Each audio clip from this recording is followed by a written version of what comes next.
नमस्कार दोस्तों, राधे राधे। स्वागत है आपका मेरे इस चैनल माँ धर्म गंगा में। आज हम छठ तिला एकादशी व्रत की कथा सुनेंगे। कथा अगर पसंद आए तो कथा को एक लाइक ज़रूर करें। एक समय दालव्य ऋषि ने पुलस्त्य ऋषि से पूछा, हे महाराज, पृथ्वी लोक में मनुष्य महान पाप करते हैं, पराये धन की चोरी करते हैं तथा दूसरों की उन्नति देखकर जलते हैं, साथ ही अनेक प्रकार की वैष्णव में फंसे रहते हैं, फिर भी उनको नरक प्राप्त नहीं होता। इसका क्या कारण है? वे ना जाने कौन सा दान पुण्य करते हैं जिससे उनके पाप नष्ट हो जाते हैं। यह सब कृपा पूर्वक आप कहिए। पुलस्त्य मुनि कहने लगे, हे महाभाग, आपने मुझसे अत्यंत गंभीर प्रश्न पूछा है। इससे संसार के जीवों का अत्यंत भला होगा। इस भेद को इंद्र भी नहीं जानते, परंतु मैं आपको यह गुप्त बात अवश्य बताऊंगा। उन्होंने कहा कि माघ मास लगते ही मनुष्य को स्नान आदि करके शुद्ध रहना चाहिए। इंद्रियों को वश में कर काम, क्रोध, लोभ, मोह, अहंकार, ईर्ष्या तथा देश आदि का त्याग कर भगवान का स्मरण करना चाहिए। पुष्य नक्षत्र में गोबर, कपास, तिल मिलाकर उनके कंडे बनाने चाहिए। उन कंडों से 108 बार हवन करना चाहिए। उस दिन मूल नक्षत्र हो और एकादशी तिथि हो तो अच्छे पुण्य देने वाले नियमों को ग्रहण करें। स्नान आदि नित्य क्रिया से निर्मित होकर सभी देवताओं के देव श्री भगवान विष्णु का पूजन करें।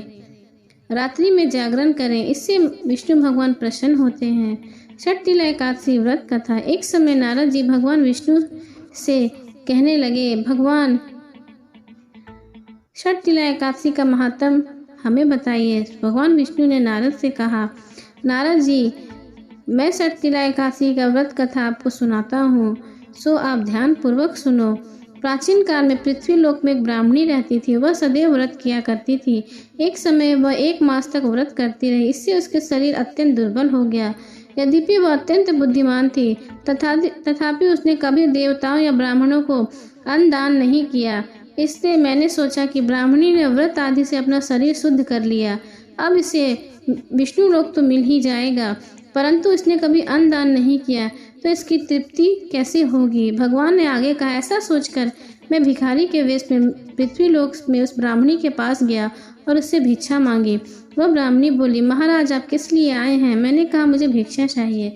इस पर उसने एक मिट्टी का ढेला मेरे भिक्षा पात्र में डाल दिया। मैं उसे लेकर स्वर्ग लौट आया। कुछ समय बाद ब्राह्मणी भी शरीर त्याग कर स्वर्ग में आ गई। उस ब्राह्मणी को मिट्टी का दान करने से स्वर्ग में सुंदर महल मिला, परंतु उसने कभी अन्न दान नहीं किया था, तो उसे अपने घर में इन अन्न आदि से शून्य पाया।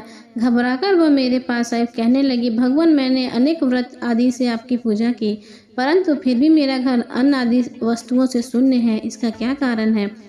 इस पर मैंने कहा, पहले तुम अपने घर जाओ, देव स्त्रियां आएंगी तुम्हें देखने के लिए। पहले उससे छठ तिला एकादशी का पुण्य और विधि सुन लो, तब द्वार खोलना। मेरे ऐसे वचन सुनकर वह अपने घर गई।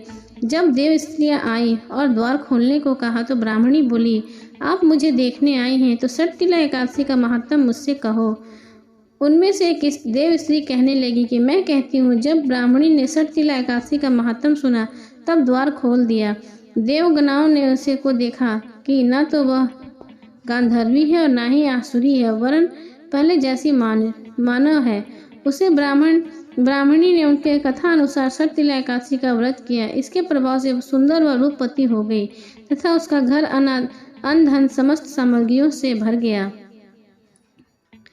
अंत मनुष्यों को मूर्खता त्याग कर छठ तिला एकादशी का व्रत और लोभ न करके तिल आदि का दान अवश्य करना चाहिए। इससे दुर्भाग्य, दरिद्रता तथा अनेक प्रकार के कष्ट दूर होकर मनुष्य मोक्ष को प्राप्त होता है।